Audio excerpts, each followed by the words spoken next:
Oh, well, today we are talking about the 10 Commandments on an education podcast. Come back on the other side and find out why.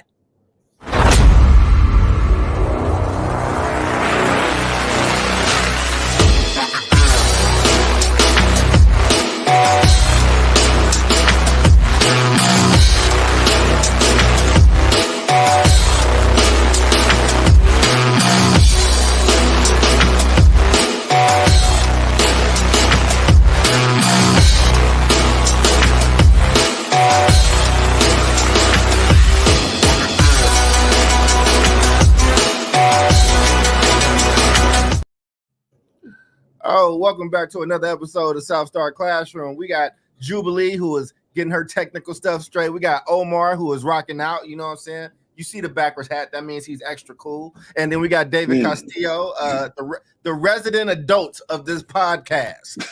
We'll start with him because he's the only one of us that got some sense. How are you doing today, Mr. Castillo? I'm doing well. A couple of things on the home front. We started. I was in Mexico last week. That was great. Little vacation. Mexico. Yeah, it was nice. But back this week because my son started his high school offers like a 4-day summer bridge for his new high school, which is cool. And we signed him up for it, and he's gone for 2 days already, and he loves it. I'm like, it might not sound like the best thing, but it's going to make the first day of school. It's still going to feel kind of nervous and stuff, but you're going to know where stuff's at. You're going to understand the basic kind of rules and how to move around. Yeah, so he's good. Yesterday was his first day at the Summer Bridge program. And he came home and he's like, hey, I learned all about the A through G requirements. So boom. I was very happy to hear that. And then today his highlight was they have a resident sheriff that works at the school, and he came around to all the classrooms and talked to the kids. He's super cool. At one point I was like, no police in schools. I think there's a good healthy middle ground, especially if the officers are trained to work with young people. I think it can work. And so, that's what's going on. I have a couple of updates on some of our earlier shows. I don't know if I should do that now or should I do it after the check-in? Your call, Omar. Omar is leading us today. Yeah, man, go for it. You got the momentum. Okay, cool. Let me pull this up then. So we did a show. This is like following up on some of the earlier shows that we did within the last year. We did a show on Temecula Valley Unified School District and some of the crazy politics that were happening there, and a recall. We had the leader of the recall pack that was on our show, and yeah, it happened. The lead guy, the lead kind of Moms for Liberty kind of dude was recalled successfully. And so, they still have some stuff to work out. What does that mean? Just as a reminder for our listeners. Recall means, I don't know about in other states, but in California, I think you can essentially, if you get enough signatures in the right time frame, you can trigger what's called a recall election of an elected official, right? Right, but who is this guy? Oh yeah, so who is this guy? This guy Joseph Komorowski was a recently elected school board member in Temecula, and he, along with a couple of others, took this school board off in the direction of, I would say in a religious direction. Funny that we're talking about the 10 Commandments and my next update. You're just around cultural conservatism, not being allowed to talk about issues around sexuality, not being able to, book banning, taking away, trying to remove books from classrooms in the district that had anything to do with, stories about racism and things like that. Right. And move the district away from really talking about what matters, which is student academic performance and student well-being. So, he was part of this national movement that's happening. And we talked about the Moms for Liberty before, right? They have this like blueprint, Parents' Bill of Rights, et cetera, et cetera. It's basically a way to kind of shoe in cultural Christian conservatism into public schools, right? And he's gone. So we had that show a while back, but I wanted to follow up on it. And then the second one, let me see if I can pull this down. I wanted to follow up on, which I think is also very interesting, is we talked about, see, we're at the forefront here, people. We just don't know it. We talked about a religious charter school in Oklahoma that was kind of going through the court system. And what we just recently learned, I think as recently as yesterday, is that the High Court has rejected this charter school. This article is from today. So state justices in Oklahoma ordered the Oklahoma statewide very interesting, right? Oklahoma statewide virtual charter school board to rescind its contract with the religious charter school, declaring the agreement unconstitutional, right? And I don't want to take up too much time with this, but I think they found, it's the establishment clause, right? Which was one of the main issues. Okay, here, let's do this real quick. I don't want to skirt over this, so go ahead. Yeah. Let's see. The ruling, the state justices ordered the to rescind the contract. Okay. A violation of state and federal law. So it's the whole thing of like, under Oklahoma law, a charter school is a public school and must be non-sectarian. Yeah. Right. That was the foundation of the argument.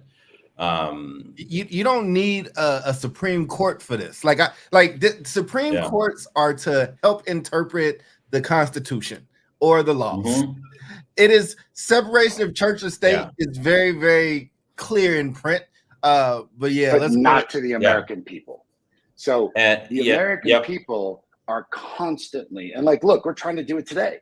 We're going to talk about this today. It's a topic today. About the separation of church and law, of church and state.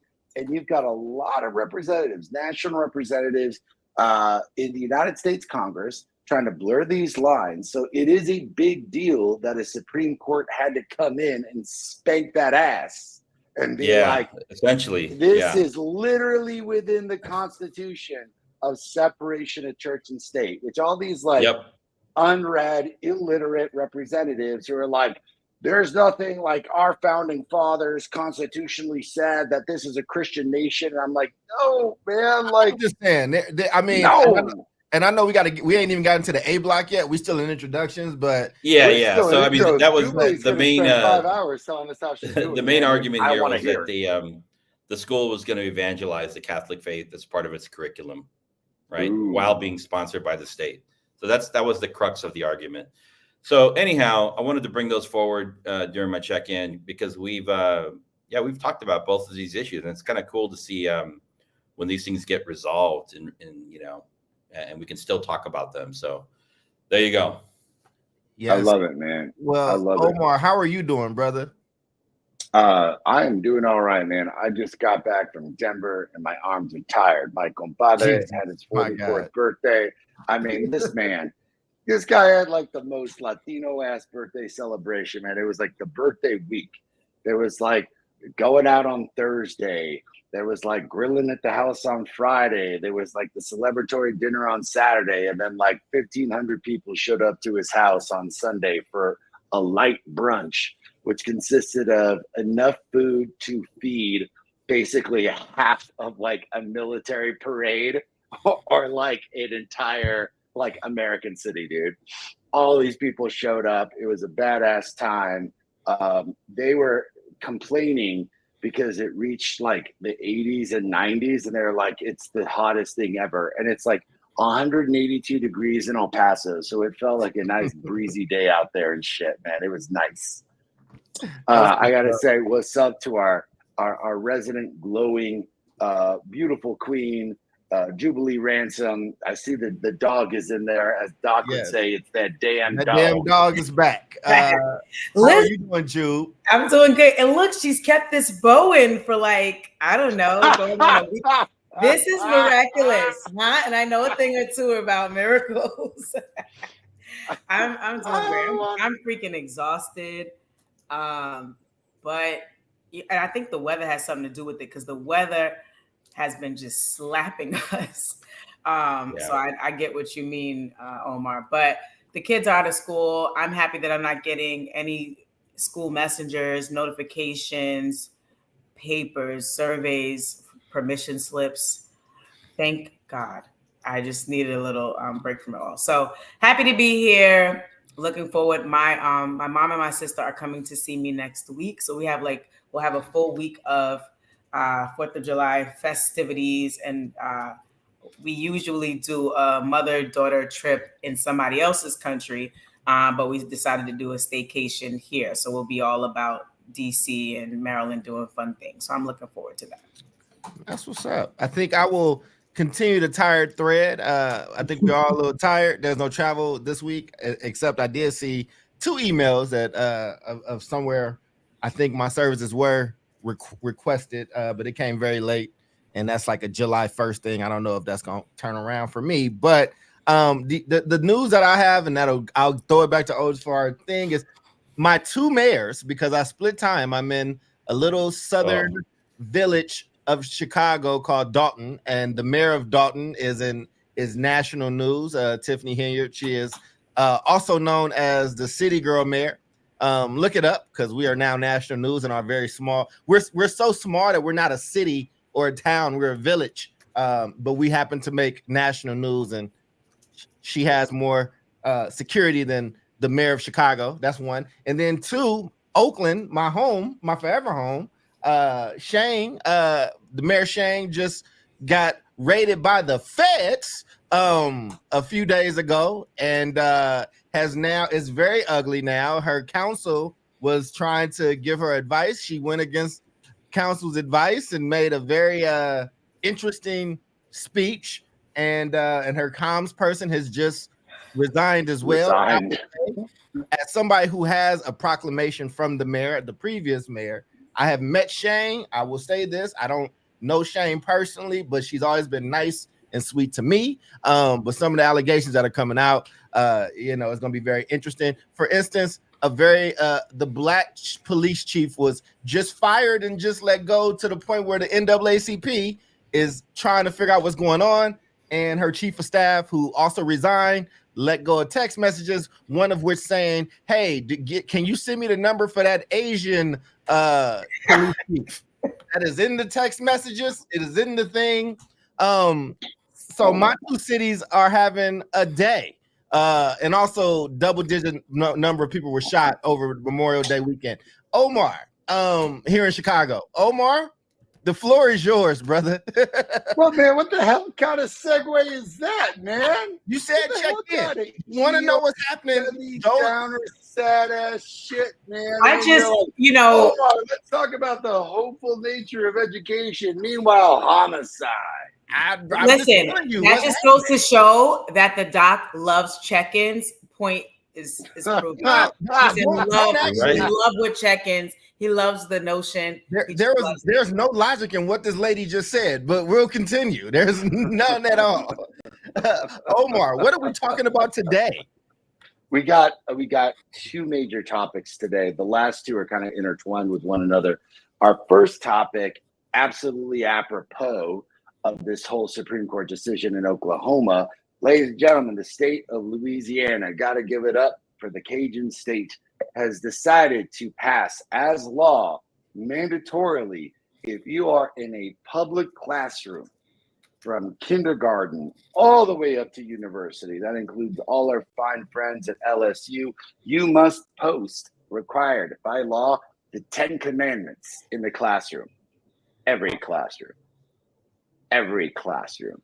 So, this isn't just like, hey, I got to have these 10 commandments in the school. We got to have the 10 commandments in every single public classroom in the state, including charter schools, from kinder all the way up to university. So that is the law. It has been behest by the state of Louisiana. I don't want to make a ton of assumptions because we're going to get into that part of the show. But as is the case with Oklahoma, where when the Supreme Court makes a decision that creates legal precedents, now you got some legal precedents of a state finally pushing the 10 Commandments forward. I now leave it to the audience for your interpretations because I definitely have mine, dude. But just so I'm gonna be the every man on this one. So yes, please. So this is something that was proposed, but it did not. It is. I want to make sure, like, it did not happen, right? No, it did. Oh, it did. Okay, it did. 100% passed. Happened. It is now mandatory. It's the first state in the country because in Texas they bring this legislation up every single year. Every year in Texas, has it gone to a Supreme Court yet? Has it gone to the state Supreme Court yet? Or no? This just passed. So in order, so somebody's going to need to sue. Correct. Someone has to be a plaintiff. But in the meantime, up until it gets his day in court, this is what's happening. Yes, sir. That is what's happening, man. So straight up, man. You're in a Louisiana classroom, you got them 10 Commandments staring right at you. Thoughts? Ladies first. She's muted. Go ahead. I just want to know why. Is there any information on the rationale? Yes. Like, why did they push this so hard? Because it's Texas. Yes. Well, Louisiana. Louisiana. Is it like the nation has gotten far away from God? We have lost our moral compass, and this is going to be the way that we sort of recenter and refocus. Is that it? Yes. So the Louisiana governor went on record signing the bill into law last Wednesday saying, quote, if you want to respect the rule of law, you got to start from the original lawgiver, which was Moses, which sounds a little bit like if you're going to play in Texas, you got to have a fiddle in the band, which, by the way, just saying, the original lawgiver was certainly not Moses. I believe like that's ancient Samaria somewhere. I don't know, like thousands of years before then. But yeah. Like I mean, we don't even know that the 10 Commandments are like legitimate. Like we don't even know if they're an actual like real thing, right? Dude, it was like that scene from The History of the World that Mel Brooks wrote, where Moses comes down with 15 tablets. And he's like, these 15, and one of them broke. 10. And he's like, shit, 10 Commandments. Jubilee, have you seen History of the World? I have not. Oh, that's great. Mel Brooks did it a long time ago, and they just did a newer version. Mel Brooks' old ass is still working. So really, they just did a new updated version on Hulu. So you can watch both on Hulu. It sounds like it's comedy. It's absolutely comedy. Mel Brooks is like OG comedy. OG comedy. Gotcha. And he's still alive. I didn't know he was still alive, to be honest with you. He's old. He's if he's not 100, he's close. He's right there. This is. Go ahead. Please. No, I'm gonna say my thoughts, man. Again, and this is like for me, as somebody who is, I'm Baptist. Like I believe in, I believe in that book. I believe in the Bible. I believe in my faith, and I also know that there's a reason why we have a separation of church and state. Right? It's part of the reason the American Revolution, in and of itself, happened. That in Texas. So it was these rebel thug people in Europe that did not like being under king rule or being under a monarch, a monarchy, didn't like having to be told what they had to pray to, and didn't like to have to pay taxes to do it. So they came to this place, stole it from other people, and then made a constitution that was supposed to make sure that could never happen again. So I think that is interesting. I think that was going to happen just from the letter of the law is somebody's going to sue, and hopefully it'll make its way through the courts. But in the Southern court system, it might take a little longer. And then I think once it gets heard at a supreme level, whether it be state or the Supreme Court of the land, I would assume that would get overturned. But honestly, I'm not surprised by anything, and not surprised if it doesn't. So. I think that's really interesting, but I believe in church and state for a reason. Personally, I don't care what you do. I was somebody who would pray before I did something at school, or we would make space. We have a large Muslim growing population in Oakland. We made sure that they had rooms and spaces to go and pray where it'd be appropriate for them. You know, you gotta let people practice and do the things that they need to do. But this is jumping the shark. This is definitely the Fonz jumping the shark. That's a good ass reference, man. Good ass reference. This reminds me of a charter school. When I was at Oakland Unity, we rented space from a Catholic church. So we were in a Catholic church facility, and our authorizer was hardcore. Oakland Unified School District. They would find any one little thing just to ding you, right? Your hat's on backwards. You got to put it forward.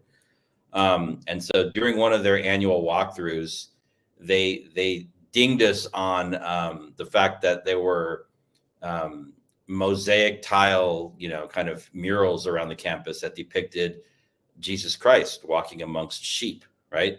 And I'm like, that's not Jesus. It's just a random wandering shepherd dude. It's not Jesus Christ, you know? You're exposing him to a career of shepherd. Yeah. Are you discriminatory against shepherds? Yeah, man. He's just a random guy in sandals. Yeah. But I think the issue really is like what they're trying to do is pull out. They're trying to the morality, you know, the morality argument of the 10 Commandments. And there's definitely some universal, I think, moralities that we could pull out of the 10 Commandments, but it doesn't have to be in the form of the 10 Commandments, right? And I think, you know, if you look at across all religions, most of the large, widely recognized, both Eastern, Western, and indigenous religions, you could probably find some universals in all of them, right? But I think I just did a little bit of research. I mean, the Supreme Court essentially is like, they've shot this down several times. In 1980, they shot it down in Kentucky. In 2005, they shot it down again in Kentucky. The closest thing that, I mean, even in Texas in 2005, the Supreme Court didn't shut it down. But I mean, I think the threshold now is that in 2005, in Van Orden versus Perry, who was the governor of Texas at the time, upheld the constitutionality of the 10 Commandments monument on the grounds of the Texas state capitol. But we're not talking about schools. We're talking about a monument. But that's kind of where the Supreme Court, I think, has landed. So, I mean, I think we'll probably be talking about this in the next, 6 months. Indeed, man. Just like the updates you gave earlier today. We're going to hear from you. Breaking news. Yeah. In news that surprises no one. Jubilee? She's like, man, I think it's silly, right? I like Charles, I have my whole faith thing going on. I'm a Jesus lover, all the things. You know, praise him. If you look, give him glory. But even if you look back, no, wait, Paul, hold on. This is a side note. Candace Owens was on an interview at the Breakfast Club. Did anybody catch that a few months ago? And the whole thing was like, she's out of touch. Like, you know, she's a Christian, but she's not that black. And some people, you know, this whole thing, she doesn't understand the black church, blah, blah, blah. So Charlemagne the God, or one of the hosts, said, God is good. And she was like, hallelujah to the Lamb, right? But everybody knows, right? And everybody church, doesn't know. It's a cultural thing, and there will be things I can yell out. Church, Omar. I don't expect David and Omar to know this stuff. Well, I'm gonna teach y'all now. Everybody in the black, if you in the black church, I will yell out random things throughout the show, and you will not. You will see the reaction. If somebody says God is good, all the time. Responses all the time, and then you say, and all the time, God is good. Candace Owens, she lost. She didn't know. She was like, "Hallelujah," something she said, and I was cracking up. Anyway. Yeah. Don't worry. Because of that outburst, David and Omar, I will yell out random black church things that Jubilee will have she just won't have any control over it, and she's gonna respond. It's okay. That's good as shit, man. Like, listen, if I yell out, it's time to give. It's time to give. It's time to give. Praise the Lord. There you go. So,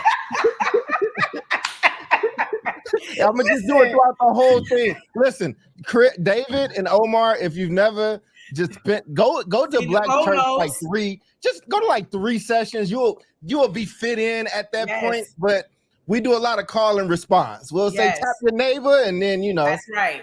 But in this day and age, my pastor on Sunday said to push your neighbor. I said no, because I'm not going to be in the parking lot with somebody after service. We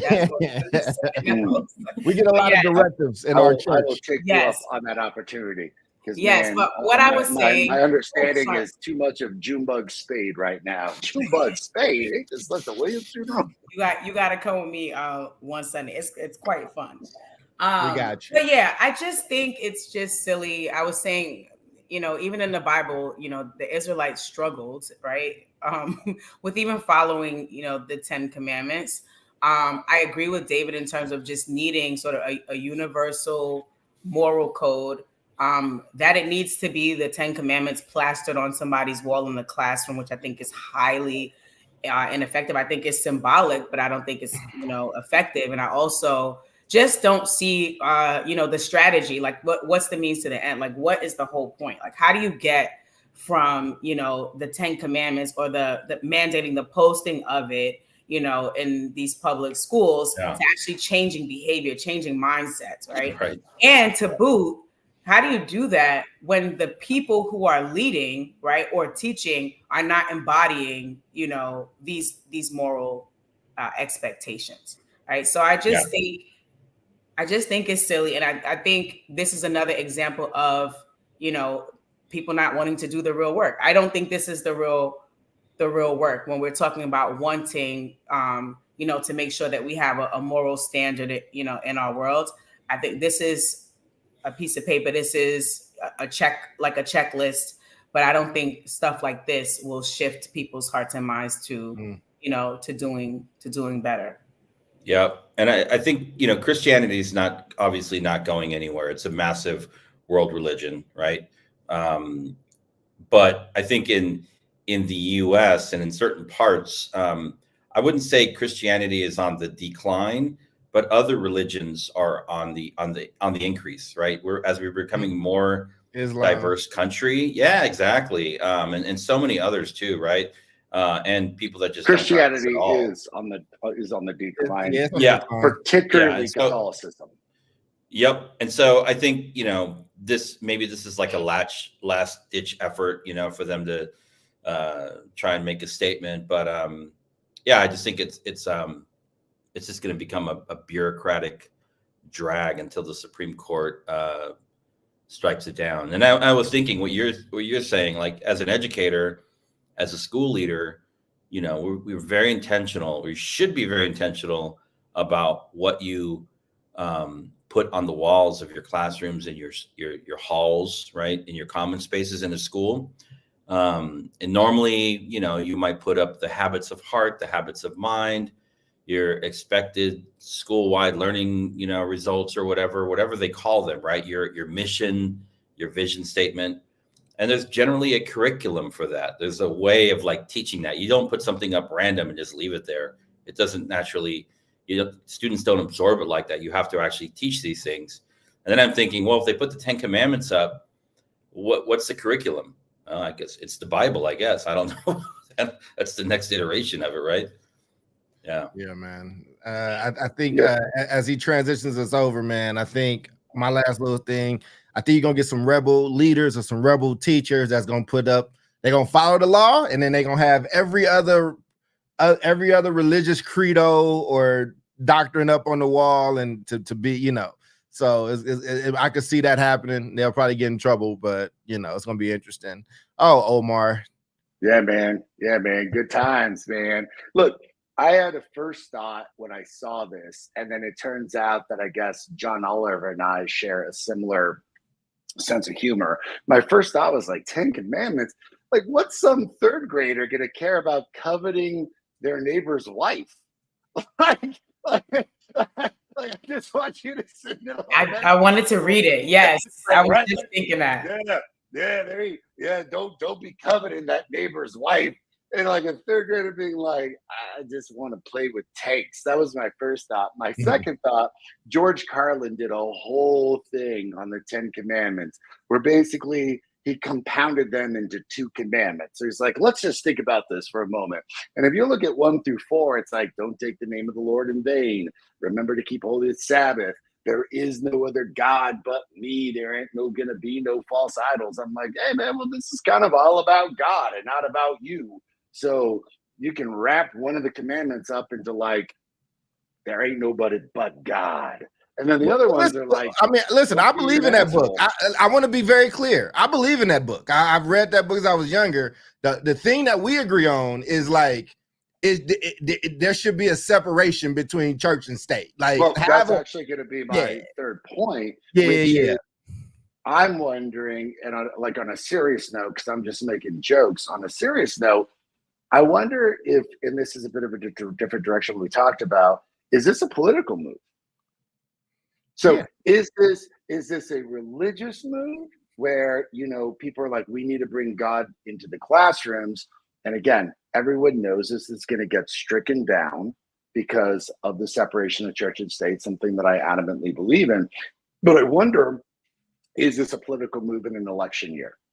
Is this to rally up Republicans to say we are like the, you know, the political party of God, and we are the ones who try to, you know, bring this, you know, morality back to, you know, the people? And I'm wondering, this is interesting timing, and I wonder if this is a political move. So with that being said, ladies and gentlemen, we've got a whole lot of other stuff to talk about, from what is being posted inside of a classroom to what is being removed from a school. What is going on right now, ladies and gentlemen, is that there was a comprehensive study of immigrant students who are coming into this country from wherever they may be coming from, and understanding that their age may have something to do, according to the school, with whether or not they're admitted into a school or not. So the article goes into the fact that in 35 states, you can be 20 years old and then enroll in a public high school. So what is happening is that they did an investigation to determine what is going on, because there's been an inordinate amount of outcry that a lot of students, 19 years of age, in which case you qualify to enter a public school. What is the law? If you are under the age of 20, if you're 20 and under, you can enroll in a public school. It doesn't matter when you finish. It does not matter when you finish. So long as you enroll by those ages, you can stay in a public school within these 35 states. And what they found is that from school leaders all the way to office clerks and registrars, they were basically counseling out these students, saying, well, you would be too old when you came in and you wouldn't be able to participate in extracurriculars, illegal, by the way. You would be too old, so it would be weird with you and 14-year-olds together in the same school. You're going to be too old by the time you finish, so it's going to be really odd and disconcerting that you're here. So the article basically is saying that these students who are 19 years old are being essentially turned away from these schools according to their age. And we find out that that is like full-blown illegal. These students are absolutely allowed a public education. Then you get into the immigrant question, and this is just FYI, passport or not, birth certificate or not, citizenship or not, residency or not, in an American school, in a school in the United States, federal law proclaims you cannot be discriminated from garnering a public education, no matter what your immigrant status or citizenship status may be, and you are under no law to produce any documentation to rectify whether you're a citizen or not. But this is really about these 19-year-old kids who are trying to get into the American education system, which we should be inviting them in droves. I mean, my goodness, learn English, get yourself a high school diploma, get into the workforce, and they are being summarily denied from these schools. And I'll just pull up this one statistic. So they did an interesting, this organization did an interesting study, and it's out of 630 schools. This is one student who ran this experiment. So this is insane, right? One student, as an experiment, tried to enroll in over 630 schools. 209 of these schools agreed to enroll this person. 330 refused him. 17 said that they would probably accept him, and 48 indicated that they would likely not. 26 never responded.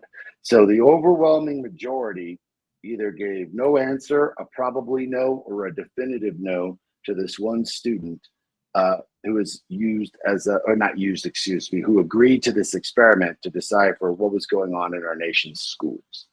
So that is an interesting take. I'm going to leave it to you all to kind of give me some first thoughts. I have thoughts. I actually don't think it's that simple. I think I could tell, I got a little bit of your opinion when you were introducing it. I think people have some questions about it. I think, like you just saw Nicole just put in, like, yo, a 24-year-old going to school next to a 14-year-old or whatever the age was, like, that's a concern. And I looked at the schools. Thornton is right across the street. And I know that Thornton is getting a lot of there's when the refugee stuff was happening in Chicago, which kind of splintered a lot of things. And then a lot of folks started coming out to the suburbs. I think that they started saying no to some stuff, right? Because they didn't agree to what the Chicago mayor had did. And this is a different village. I think that is tough, man. I think you need to have a plan. We saw this in Oakland on some level. And then we have International High there now on the Carter campus. David, do you remember when they changed Carter from a middle school to be International High School, basically? Yep. Yes. And basically that's in response to like one of these things, right? We had these huge influx of people coming from Guatemala, Nicaragua, African countries, African nations, and those schools that was already depressed that didn't have a plan or a way to serve those young people. So it's like, if somebody's coming and you're not equipped to have them, and oh, by the way, they're 22, 23 years old, I could see some parents or some school leaders or somebody asking some questions like, wait a second, is there a plan for this? Like, what's happening? And y'all ain't doing good by my kid. What's the thing that's happening here? I don't have a strong feeling either way at this point, Omar, but I do think that I think it's a beef, that one of those things that got to be talked through, because I can see both sides coming up with some really, really strong points. Yeah, I think in California, and this is an interesting thing, I think it is very complex. I can only speak to California, but even in California, it's not clear. I'm reading right now, students in California typically are allowed to attend public school until they turn 18, right? Students with an IEP 22. Until they 22. But it says typically. There's all these like little funky words in there that there's all this gray area. So I think I don't know if this ed code applies directly to charter schools. So I think there's definitely limits on the, how old can you be in a public school in California. However, I think, if you are, if I show up to your high school, Omar, and I'm 17 and I only have, 9th grade credits, right?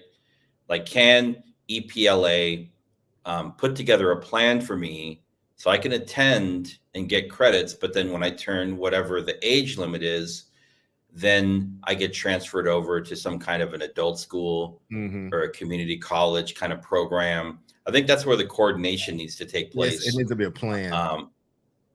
So it's really about having a plan. And I think it gets complicated because every state handles this differently, which is a big problem.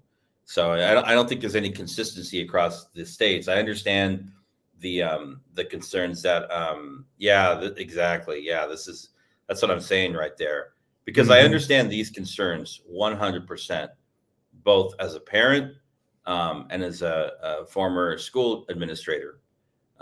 It can start to get kind of dicey, right? And so I think, coordination, I don't think we should be turning people away. Right. I think we need to be sending people in the right direction. However, at the same time, I think it's interesting in this study that the student was an immigrant. So I think that adds another level of not even, I won't even say complexity, but I will say discrimination to it, right? Because it's clearly this test student, what was his name? Hector? That was the 74 created got a very stereotypical it was very Hector was the student that they made up, and they tried to get Hector into all these schools, and very few took him. And I think there's some other stuff going on there around, oh wow, not only is Hector old, but Hector is from somewhere outside of the US. He's an ESL student. And I think the schools just didn't want to deal with him, right? They're just like, nope, sorry, you got to go somewhere else.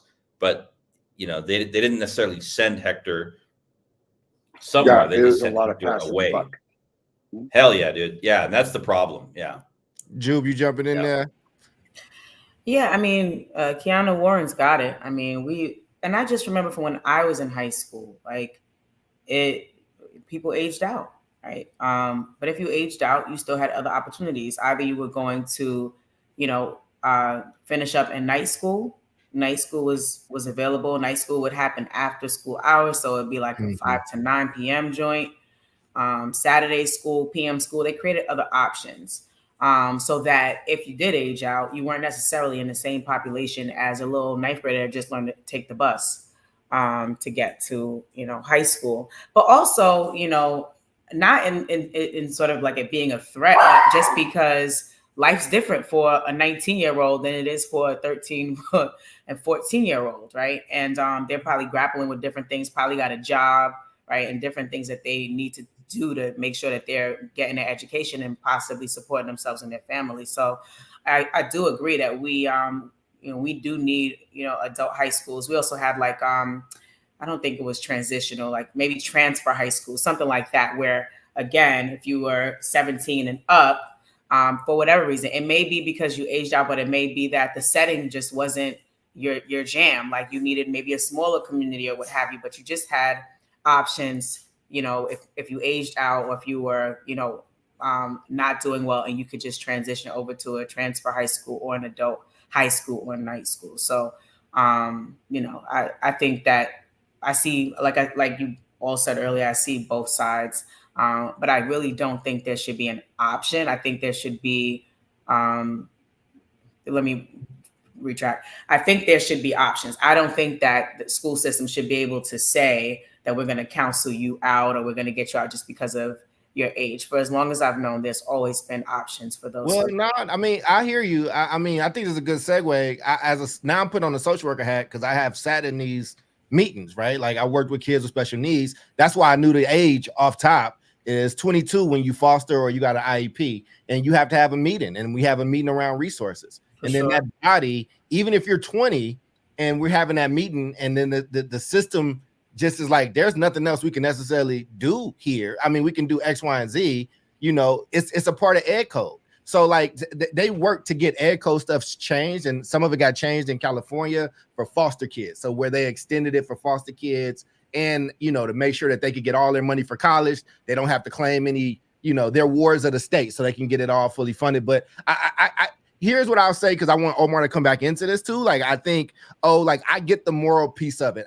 I get reading this and just reading this throughout my day, and then kind of seeing how people was like, nah, or just didn't answer, and being like, oh, some moral stuff, this is jacked up. But also, I think David brought up a good point about you got to look at this contextually around what's happening. Again, we talked about this when Chicago was having a lot of floods of like the immigrant population, and the issue that was happening between Black Chicago and immigrant Chicago, and not even just Black, like Black and brown. Like there were brown people that were like, you can't just drop these people here. It was like a thing here, right? So for Thornton is across the street in Harvey. I think that they're like, look, man, y'all have been stressing all of our stuff. we got to have some type of plan. We're not equipped to take this. We also, when you read the study and the methodology, they also just kind of called and said, this is what we're doing. Here's this information, kind of sight unseen. Like, you know what I mean? Like, it's like, I work in a system. Y'all have led schools. I mean, you would probably be like, yeah, bring them down, or let's figure it out, or something like that. But yeah, there's a lot of nuance. Yeah. Yeah, it's some new, like, you know what I mean? Like, I don't know how they presented this information to these folks. You know what I'm saying? Like, but if you got that call, Omar or David, right, when you were running schools, it's like, all right, well, we got to kind of figure some stuff out. Like, do we have this? Can we do X, Y, and Z? But Omar, I definitely get the moral piece. Let me get you back. Well, let me address, I think, in my opinion, what the article is about, because it's not, to me, a moral issue. This is a legal issue. What the article, remember, is saying is that it is 1,000% illegal for these school leaders, for these registrars, for all these people to declaratively say no. Now, I'm with you. I'm with you 1,000%. As a school leader, I am thinking of several thousand things, right? Like, as a superintendent, I'm thinking of several thousand things. Like, how is this student going to feel comfortable themselves? Like, I'm with you as parents saying, hey, I've got a 14-year-old, how to be with a 24-year-old. I'm also wondering, how's a 24-year-old going to feel around being a 14-year-old? Right. I empathize with the kid. So I want to just get back to the base issue, which is that this is a legal issue, not a morality issue. These children are entitled to an education. Now, whether there's a plan or not, which clearly there isn't, the base issue is that they are being essentially denied their constitutional right to an education, and that is ludicrously concerning to me. I think the second thing is that you're absolutely right. This demonstrates that there ain't no plan. So in the article, they were saying from one registrar to the other in the same school, they had radically different answers. Oh my gosh.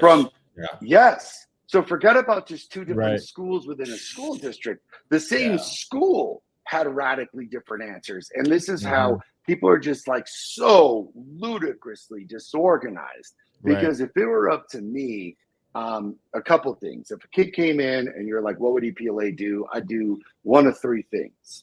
I'd either A, be like, okay, where's this kid at? Can we not only put them in classes, but hyper accelerate them with credit recovery classes after school, at home, over the summer? And man, if this kid's hardcore, this student could probably get their diploma in like 2 years. I know high school kids that are getting their diplomas in 3. Like, if you really want to get through it, you could do it quickly, and that would be my first case. The second thing I'd probably do is determine either A, if there was an opportunity for the student to start with us, like you all said, and I've got a good friend. She runs El Paso Academy. It is an alternative high school where students that are older get their GED. They are legally allowed to educate students, I think, like well through like 26, 27.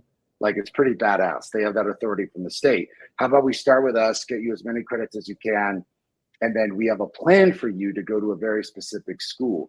I think school districts should designate, and all our comment sections were badass, is start here, let's get you going, and then let's have an adult school where you can go either like half day, tool sessions. So El Paso Academy, which is our friend's school, not to be confused with El Paso Leadership Academy. I know, like, I didn't know they existed when I created the name El Paso Leadership Academy, but El Paso Academy is badass.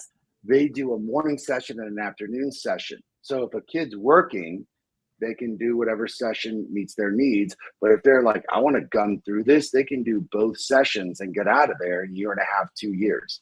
It's absolutely what you all said. It's about the plan. And the problem is that none of these school districts, forget about even having a plan. They just outrightly denied students their constitutional right to an education without even bothering to ask, like, hey, what's best for this kid? And it may not be here, but where can we send this child and give them some space? Because kids are going school to school to school in a system in a country that they don't necessarily know anything about, in a language that's very confusing to them, and just getting lost in the system. And I got to tell you, it pisses me off, just not from a morality standpoint. That pisses me off from an economic standpoint. These students would be higher taxpayers and higher earners with an education, and it behooves the United States to educate its population. Yeah, I think economic. So I think Can we hear from some of the voices of the young people that were impacted? Sure. Real quick. All right, let's see. What's your name, honey? Hi, my name is Alani Zacarias. I'm from Venezuela. I'm 22 years old. I was trying to go to high school in 2020, and I went to Goose Creek High School. That person told me no, that I don't know, it's too old, but he just broke my heart when he said no. So made me feel bad, and I started working, and right now it's 4 years ago he said no to me, and I've been working, but I still have this dream that I want to go high school, I want to go to college, and I want to complete my dreams. That is like be somebody, become a person here, dentist or something, I don't care, but I'm ready to do something else than just work, and I work hard for somebody else when I can do something by myself.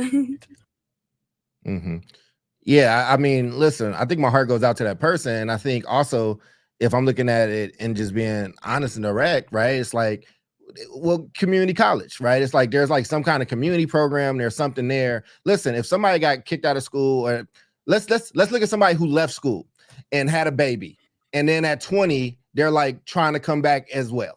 They're gonna be like, you can go to adult school or you can go sign up at the community college, right? Like, I think that seeing a face definitely adds, you know what I'm saying? Like, there's a piece there that's like, well, damn. But I also can see people that's like, you haven't done well by the people here. You haven't done well by these folks here. Like, if it was like a 1-off or 2-off, I think Fremont High, Castlemont High got this influx of students in the last few years, but they all came speaking like different, like they were all from different places.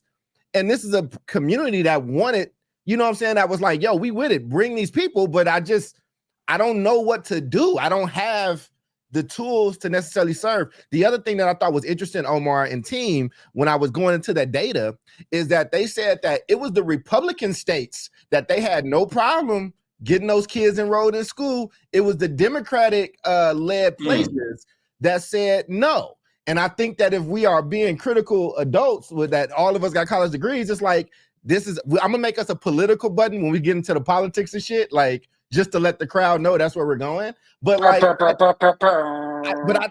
I think that there's been so much happening with this border stuff over the last 3 or 4 years. I think there have been places like New York, California, Chicago, these places where the governors and mayors are saying one thing, but the people of those places are not feeling it, or they're feeling some kind of way. And I just thought that it was really interesting at the rate at which the left-leaning or Democratic-esque type of states said no way more than the red-leaning states said yes, because those red-leaning states have not had the same influx that those other places had. And I don't think they need all the people they can get. There's like 3 people in Wyoming. Listening to North this, Dakota and the South Dakota, man, they need some people.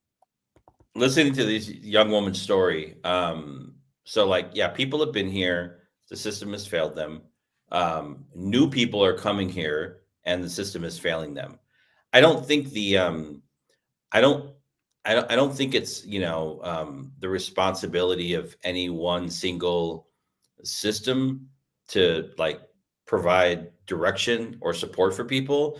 However, like, especially if you're like a newly arrived immigrant, like your interactions with government, and that means like a public school agency, and you come in and they just tell you no, you obviously have other avenues. But if you are newly arrived and you're still trying to figure out systems here, like basically government just told you no, right? You're going to go back to work, right? And so, I mean, it's not even about like, we can help you here at Goose Creek High School, right? Which I think is probably in Georgia, but go to the local, community college office, or go to our adult ed office, and they can help you. It's that simple. And I think it goes back down to like training. It's ridiculous for, and this is probably true. If you did a random sample study and you called a school to ask for any particular thing 10 different times, the same thing, you might get 3 different answers, right? Depending on who picked up the phone, because it's complex. And I think it all boils down to, like, at the end of the day, like training, right? Which is wild. I mean, the wrong person answers the phone, gives an incorrect answer to somebody that is looking for information, can actually have an impact on somebody's life. Just because someone's not trained. They don't know the answer, they say no, they don't ask for help, and that's it, you know, which is crazy. Got a better chance calling Ghostbusters. Mm-hmm.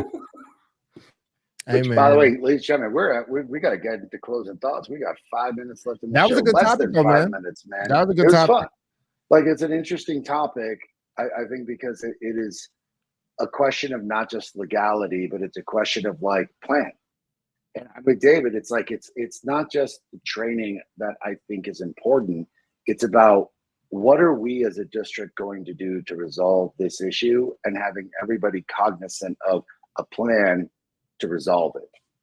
And I think that it's a good microcosm, because I bet $1,000 I could go to 100 different school districts around the country, and I'd ask about a particular situation, and not only would people not have any idea what they're doing, but there is no plan whatsoever.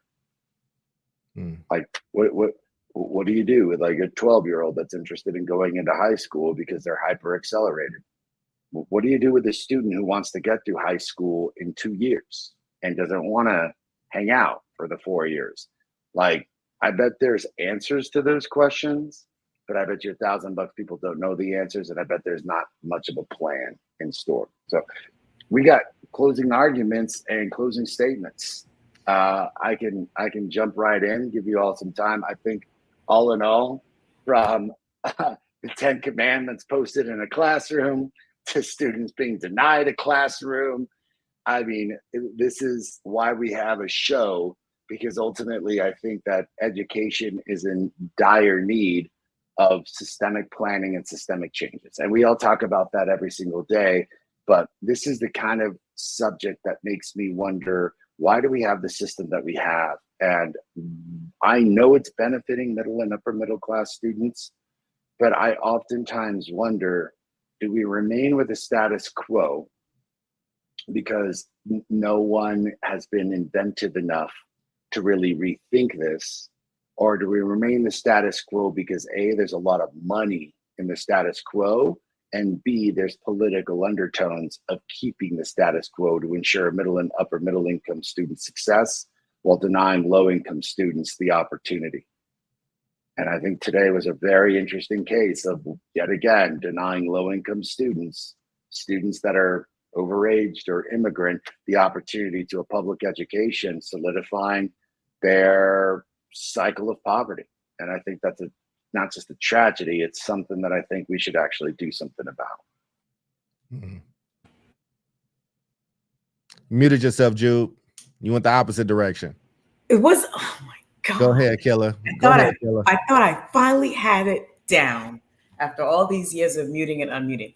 Yeah, I was just thinking about the whole, the immigration, the overage, and to your point, Omar, like, yeah, we need that kind of change that is changing systems throughout, right? I don't think that these kinds of decisions should be weighing on individual public schools or even individual school districts like that. They're already stressed out enough. I'd probably say no too if you call me like, there's a 22-year-old on the line, don't speak no English and wants to go to 9th grade or 10. It's like, what? No, we right now we got 4,602 students for one teacher. Like, so I just think that's where systems come in, because systems can sometimes help to remove or at least reduce biases and discrimination.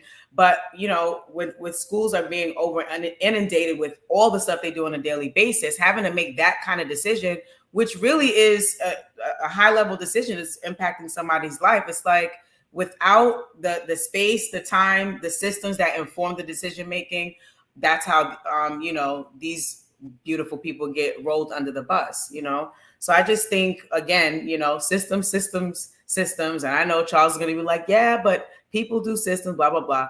But I just think I'm going to do what? What am I going to do? you always say, yeah, but the systems, people create systems, blah, blah, blah. Because I'm always putting on my my systems hat. So, and I also think that it's possible that a student that was white or black, right? And I'm not saying that discrimination doesn't exist, we know, right? But I think they might get the same answer because nobody sat down to make these systems, right? And I think on the flip side, right, an example, it was when we first moved out here, you know, to Maryland, my sons were like level 4s or whatever. On their report card and on their assessments. And when we came down here, I'm like, okay, what is comparable to what they were getting when they were in New York? So they told me that down here they have gifted and talented. I don't really believe in gifted and talented. I think that test is skewed, it's biased, whatever. I think if you want to know if a student is you know, on or above grade level, give them that grade level assessment or the next one up so you can see if they master it. These people would not. They were like, Oh, our system. So they told me no. They were like, they report card. They saw but they were not willing to bypass their system or lack thereof to find out if my child was eligible to sit, you know, in gifted and talented, right? So I just think if when we do get together and have real conversations, a system could help us. To your point, David, give a more accurate answer and say, well, in this country, if you're 18, right, you're not going to start in 9th grade. Here are the options: community, college, night school, PM school, Saturday school. Go ahead and get your GED. And yeah, so those are my thoughts about that. All right. I'll go next if that's okay. I think on the 10 Commandments thing, I was clear on that. But I think on this other topic, I think it's interesting. I think there's a more like universal theme. And so two things. The story was clearly had a kind of like an immigrant story to it, right? Even the video that we saw, and immigration is a very kind of, you know, it's a hot topic, right? Immigration is going to be leveraged in this upcoming election. A lot of immigrant fear baiting, et cetera, et cetera. But I think the bigger picture for us as a society is like, you know, I mean, whether you support people coming here as immigrants or you don't, do you feel like it would benefit all of us to have a better educated population, right? And I think it'd be hard for somebody to say like, no, we don't want that. Sure, we do. Of course we do. You know, I'm not saying like education, even at the adult level, we're not looking to like assimilate people to, you know, United States of American culture.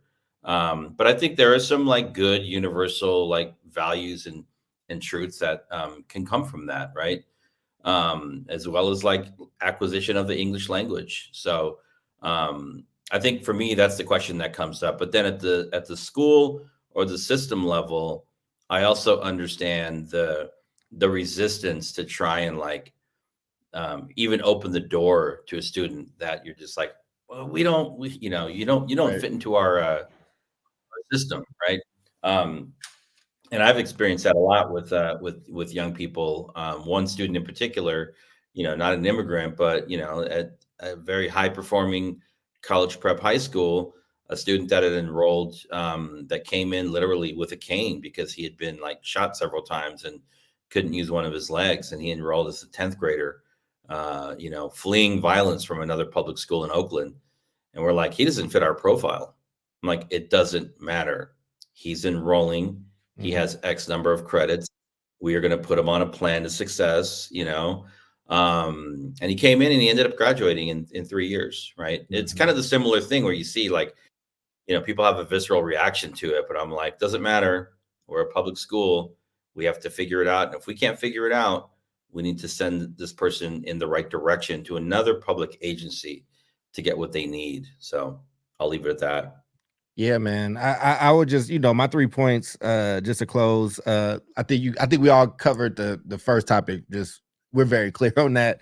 I will respond to Jubilee about my systemic piece. Here's what I think. I have no problem saying that systems like are an issue and have been an issue. The place where I take up issue is with when the answer is always the system, because there's no answer there. Like the system is not going to get changed tomorrow. That doesn't help me in my predicament. So I just want to push that thinking more, but I know that systems suck. I know that systems are designed a certain type of way. I know that poverty is heinous. And I also know ain't none of that shit changing tomorrow. So what are we going to do?